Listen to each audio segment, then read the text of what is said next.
Bonsoir, bienvenue aux 20h. Les titres de ce journal suite aux enlèvements répétés des chefs traditionnels dans le nord-ouest et le sud-ouest. Le prophète du FACO a mis sur pied une plateforme ce 15 décembre pour trouver des stratégies afin de lutter contre l'enlèvement et l'assassinat des chefs traditionnels par les séparatistes. Au cours des échanges, le prophète était entouré des dépositaires du pouvoir ancestral, des autorités militaires, administratives. Ensemble, ils ont décidé de la nécessité de créer un comité de vigilance, de créer des postes de police à proximité des villages en réitérant la détermination des pouvoirs publics à assurer leur protection. Le comité exécutif national du SDF s'est réuni le 12 décembre 2020 à Yaoundé sous la présidence du chairman Nidjon Froundi. À l'issue des discussions, les résolutions ont été prises au sein de cette formation politique. Nous en parlons dans ce journal. C'est officiel depuis hier, le président de la République, son Excellence Paul Biya, a signé un décret qui crée la Société nationale des mines, une entreprise qui sera chargée de l'exploitation, de l'exploration et de la commercialisation de la mine solide. L'objectif est de promouvoir le secteur minier au Cameroun, notamment l'achat et la commercialisation de l'or et du diamant. Madame, Monsieur, voilà pour les titres de ce journal. Le développement, c'est dans un instant.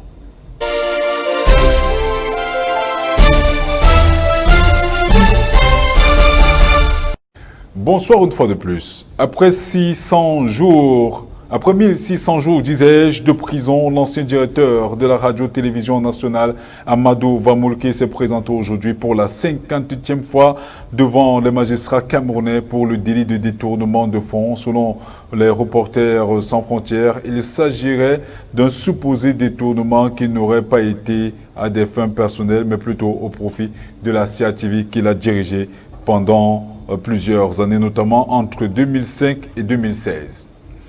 Le comité national exécutif du Social Democratic Front s'est réuni le 12 décembre à Yaoundé sous la présidence du chairman Nidjon Froundi. À l'issue des discussions, les résolutions ont été prises au sein de cette formation politique. Carole quoi pour les détails.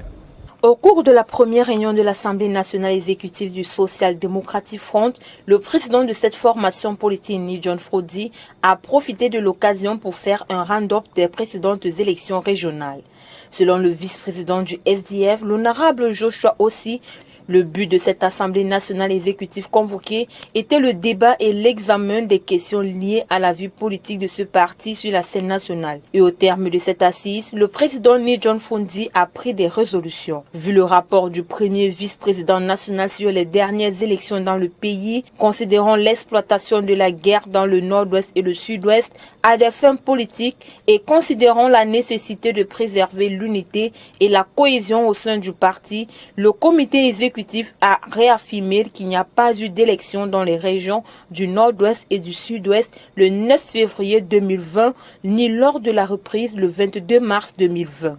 Il a condamné avec fermeté la collusion évidente observée entre le Rassemblement démocratique du peuple camerounais et son administration avec des terroristes tapis dans les régions du nord-ouest et du sud-ouest à des fins électorales. Le comité exécutif du SDF a annoncé qu'il a pris acte qu'en cette collusion, l'armée a été instrumentalisée pour tirer en l'air à 5 heures du matin et ce, jusqu'à la fermeture des bureaux de vote dans toutes les grandes villes du Nozo pour intimider quelques personnes qui pouvaient et voulaient voter. Il a dit également avoir pris acte du fait que les CAM et le gouvernement ont insisté pour organiser ces élections et ont même rejeté l'idée d'une élection partielle malgré les propositions que le parti a faites pour garantir la sécurité des électeurs et des candidats. Il a affirmé qu'il était évident que ces élections dans les zones de conflit ont été organisées pour profiter de la situation et de détruire le SDF dans sa base naturelle. Il a condamné le fait que le Conseil électoral pour les élections régionales était convoqué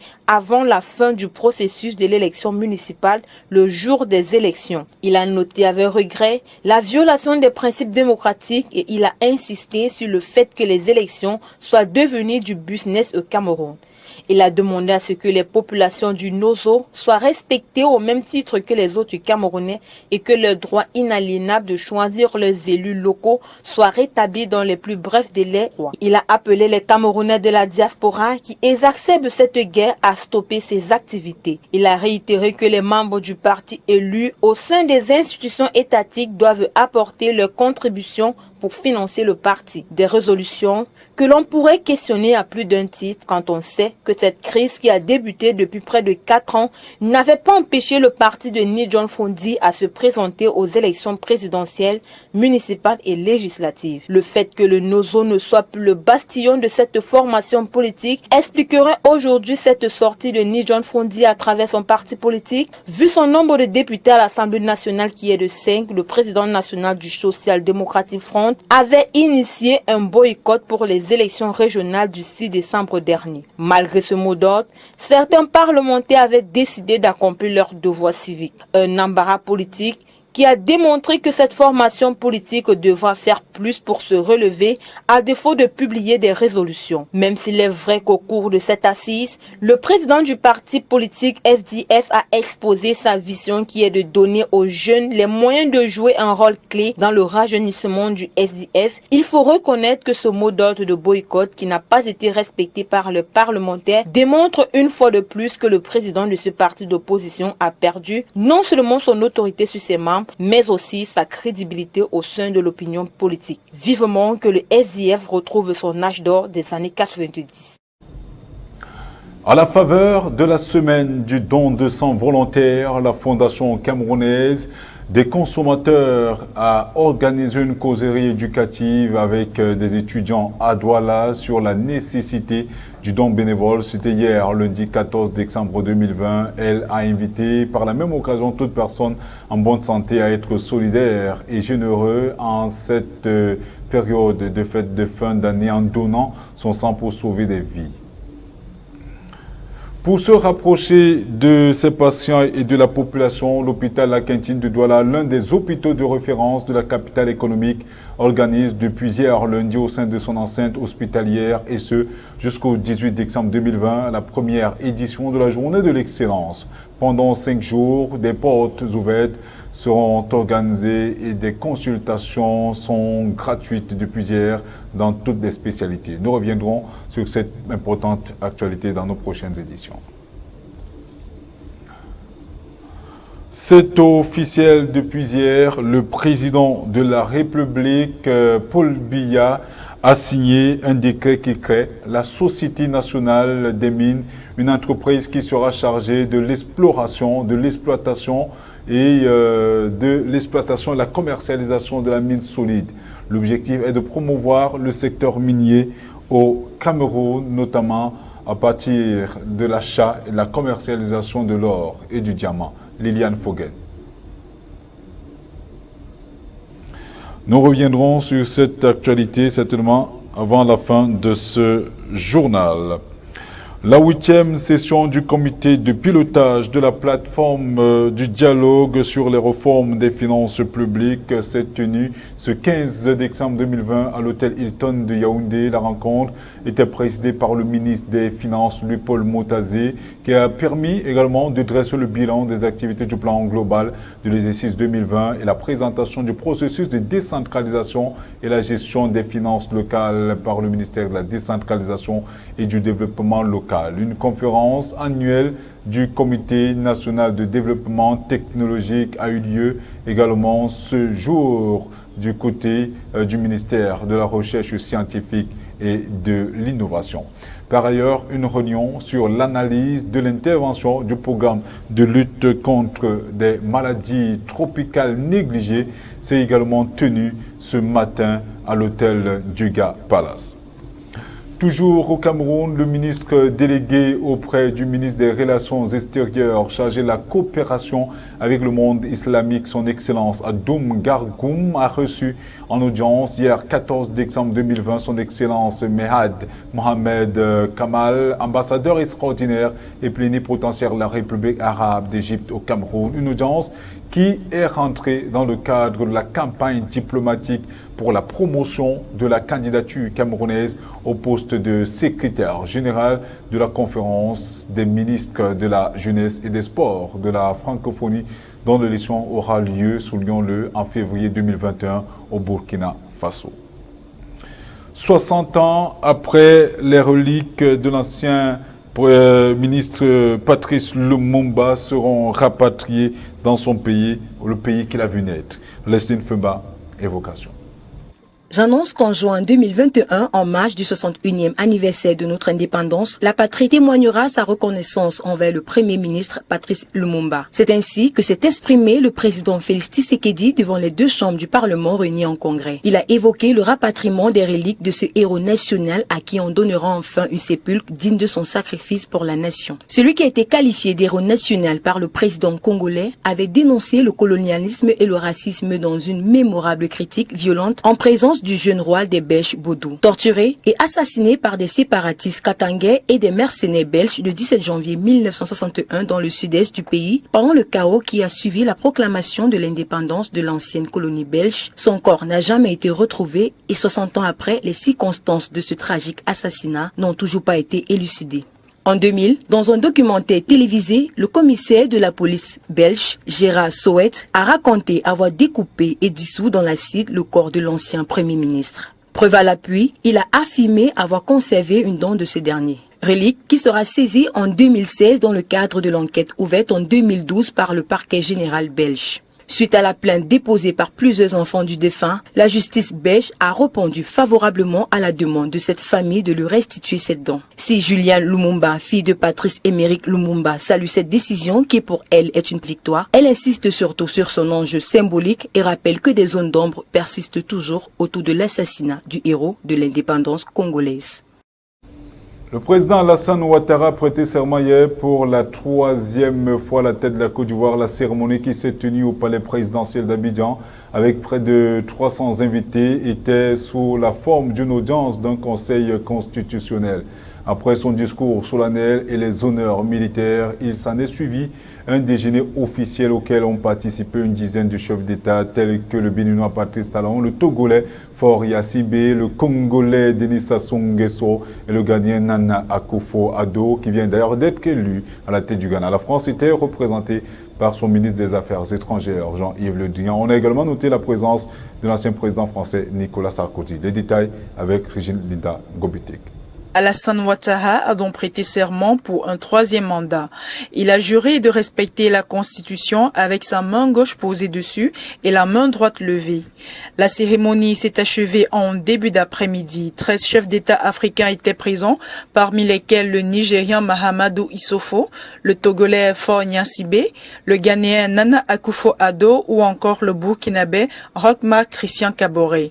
Des chefs d'État pour lesquels Alassane Ouattara a eu un mot.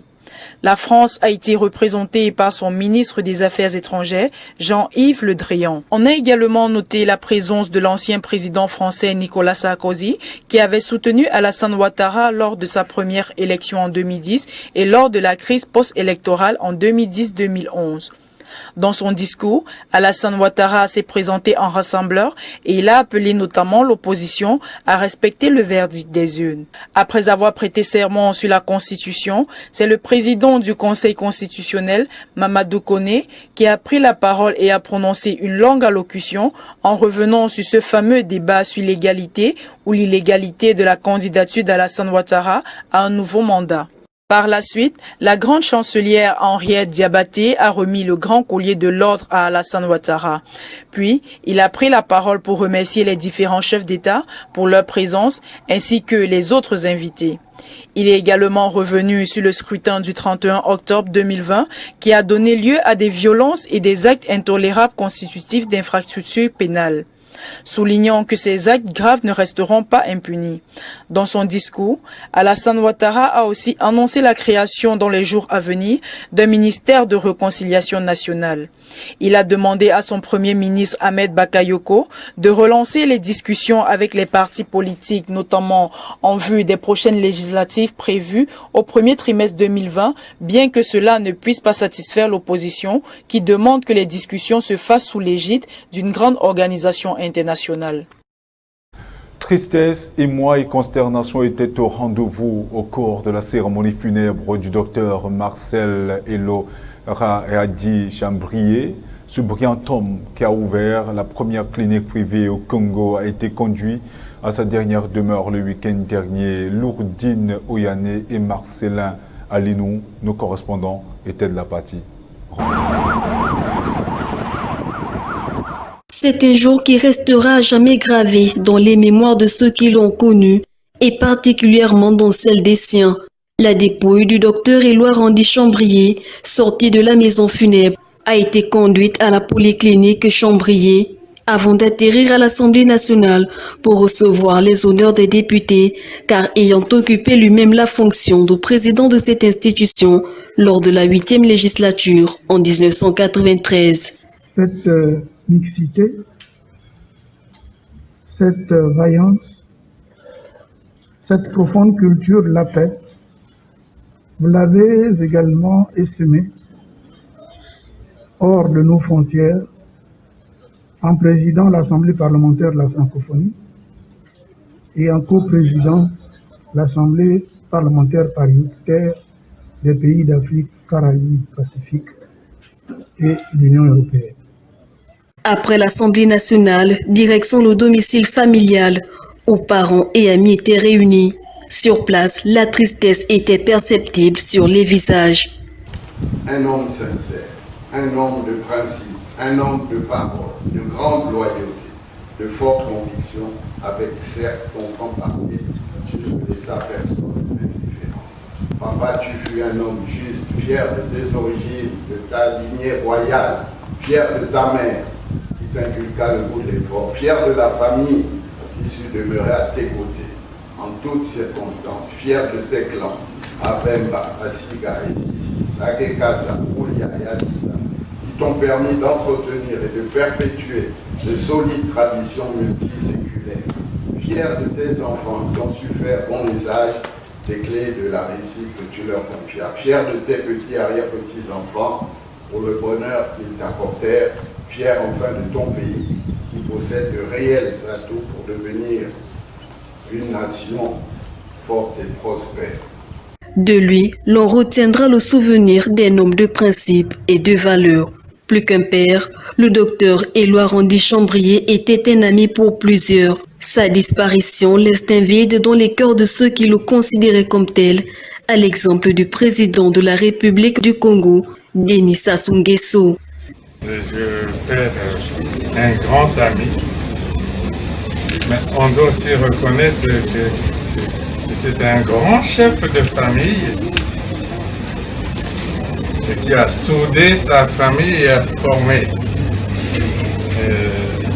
de grands cadres dans ce pays. Il y a beaucoup de choses à dire sur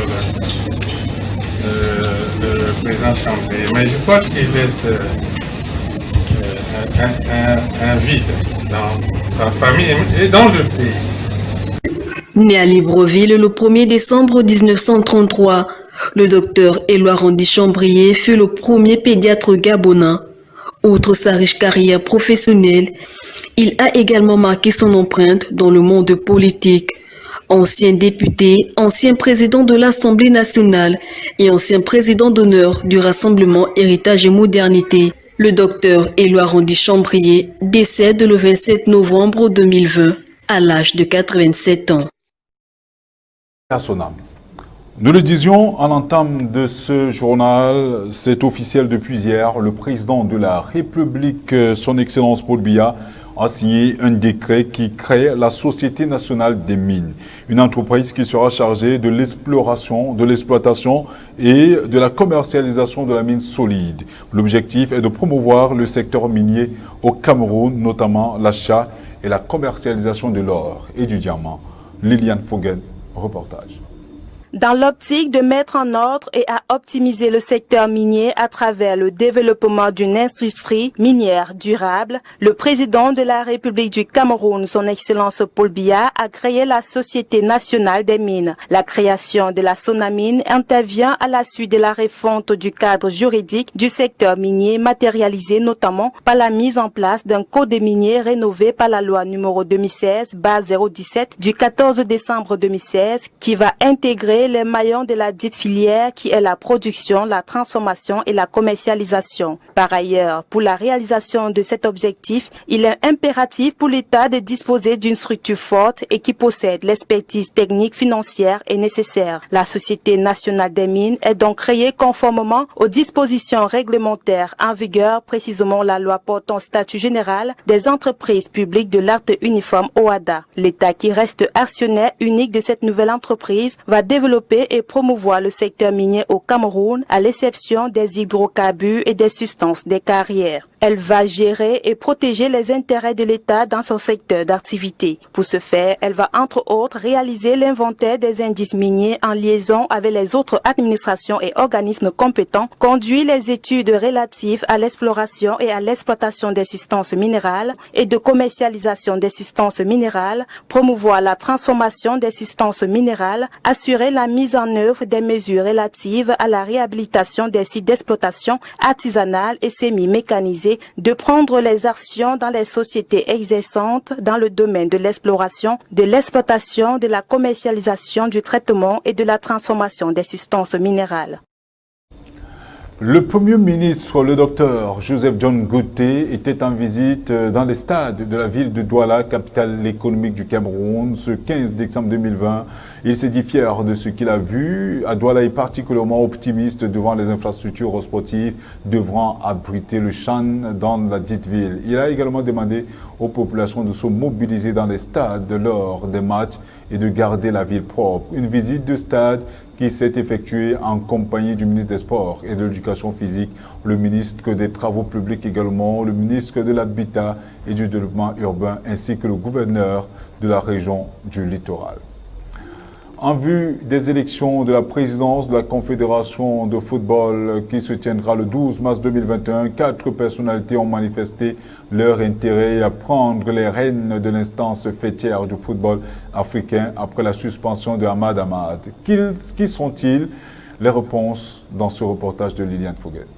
Candidat, 4 visions pour porter le football africain vers de nouvelles horizons. Il s'agit de l'Ivoirien Jacques Anouma, 70 ans, ancien président de la Fédération de football ivoirien, du Sénégalais Augustin Senghor et président de la Confédération de football de son pays et qui d'ailleurs, selon quelques indiscrétions, bénéficie du soutien du Gabon et de la Gambie. Autre candidat, le Sud-Africain Patrice Motsepe, qui est qualifié de Bill Gates africain en référence à sa grande fortune, l'une des 10 les plus importantes en Afrique. Il compte ainsi sur sa richesse pour donner un nouveau visage au football continental à l'image du club qu'il dirige. Et enfin, le 4e candidat, le plus jeune de la fratrie, le Mauritanien Ahmad Yahya, 40 ans, va a priori bénéficier des faveurs, selon certains observateurs, du président de la FIFA, Gianni Infantino, qui apprécie sa rigueur et son dévouement. Le vainqueur sera connu le 12 mars 2021 à Rabat, au Maroc. Le 11 décembre 2020, la Confédération africaine de football a clos une année 2020 difficile lors de son assemblée générale ordinaire, marquée par l'absence du patron du foot africain Ahmad Ahmad, récemment suspendu pour 5 ans par le comité d'éthique de la Fédération internationale de football. Il est clair que d'un point de vue personnel, ce qu'il s'est passé, comme pour beaucoup d'entre vous, m'a rendu triste. Nous devons respecter les décisions des organes indépendants, a ajouté le président Gianni Infantino lors de son discours inaugural